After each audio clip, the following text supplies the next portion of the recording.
أعوذ بالله من الشيطان الرجيم بسم الله الرحمن الرحیم. اوس بیان د هغه شی دی چې پر یو چا باندې غسل واجبوي. دا غسل په کوم شیانو سره واجبېږي بیان د دې دی. والمعانی هغه معناوي هغه شیان الموجبتو چې واجبونکي دي للغسل غسل لره چې پر یو چا باندې غسل واجبوي هغه شیان درته ښیي. وس انزال المنی راوتل د منی دی علا وجه پر طریقه باندې دفق د غورځېدو و شهوت د شهوت.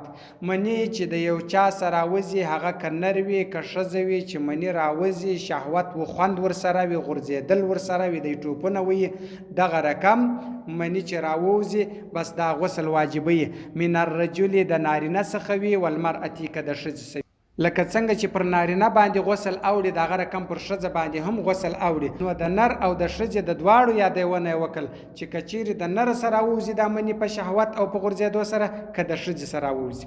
فی النوم په خوب کې وي دا چې دی بیده وي خوب ویني ښځه بیده وي خوب ویني یا نر بیده وي خوب ویني دا خوب وویني بس غسل پر واجب دی. والیقظت او که ویښ وي په ویښوالي سره یو نر و ښځه دا رقم وي چې د دوی څه دغه مني راوځي شهوت ورسره وي خوند شهوت څه مراد خوند وي مزه اخستل دا ورسره وي او غورځېدل ورسره وي که ویښ وي که بیده وي پر دی باندې غسل واجب دی. و التقاء یو ځایوالی خطانین د دوه پرجونه سره یو ځای کېدل. پرچ دی د نارینه یا د ښځې د مخ خواته پرج ویل کېږي. دوه پرجونه سره یو ځای کېدل من غیر انزالی بیل انزال. ګوره چې منی نه یې راوتلي منی غورځېدلې نه یې انزال نه یې راغلی چې دغه دوه پرجونه سره یو ځای سي یعنی دا پرج یو پرج په دا بل پرج باندې ننوځي پر دې باندې غسل واجب دی. اذا هغه وخت توارتی چې پټ سي الحشبة حشبه دا د نارینه پرج دا د نارینه پرج ته ذکر ویل کېږي. ذکر دغه ذکر سر چې دی دغه سر ته حشبه وایي. دغه حشبه که چیرې د ښځې په قبول کې پټ سو پر ده باندې غسل واجب دی پر ښځه باندې غسل واجب دی. وینې پر دواړو غسل واجب دی. که نر او ښځه دواړه سره نږدې سي دغه ذکر راواخې د ښځې په پرج کې ورکښېږدي دا سر یې په هغه پرج کې پټ سي بس پر دواړو غسل واجب دی. ګوره مني نه دي راوتلي شهوت خوند خو سته خو مني نه دي راوتلي چې مني وغورځېږي غسل پر اوښت نه دی بس خالی په پټېدو سره پر دی باندې غسل واجب دی دی به غسل کوي. دا یاو والحیز او بل حیز غسل واجبوي. کومه ښځه چې دې ته میاشتانه ناجوړي راځي چې موږ ورته جامې ورته وایو یا حیز ورته ویل کېږي دې ته دغه جامې چې کوم وخت کې ښځې ته راسي او هغه ختمې سي صفایي راسي بس دا به غسل کوي پر دې باندې غسل واجب دی. دا ناجوړي هغه ښځې له راځي چې دا اولاد په نس نه لري. هغه ښځه چې عیالداره نه وي اولاد په نس نه لري دغه حیز دې له راځي. او که چیرې عیالداره و اولاد یې په نس و دا ناجوړي ور پیدا سوه دې ته حیز نه ویل کېږي.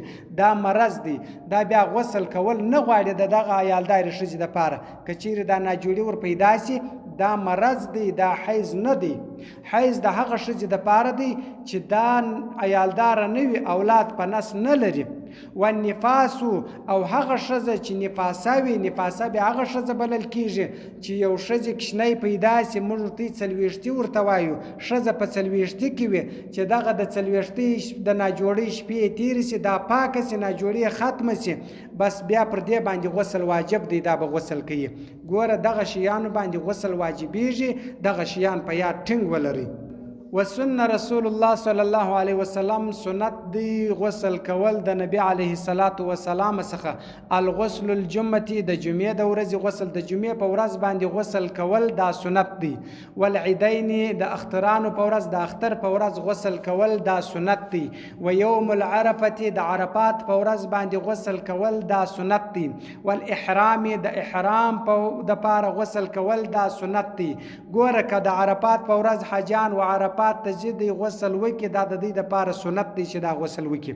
او احرام چې تړي هغه که د حج دپاره تړي احرام که د عمرې دپاره تړي دا هغه کسان چې دوی کعبې شریف ته ولاړ شي یا عمرې له یا حج له هلته دوی احرام تړي دغه احرام تړلو څخه د مخه غسل کول دا سنت دی. نو که چیرې دوی دا غسل وکړي دا سنت دی ادا کړل.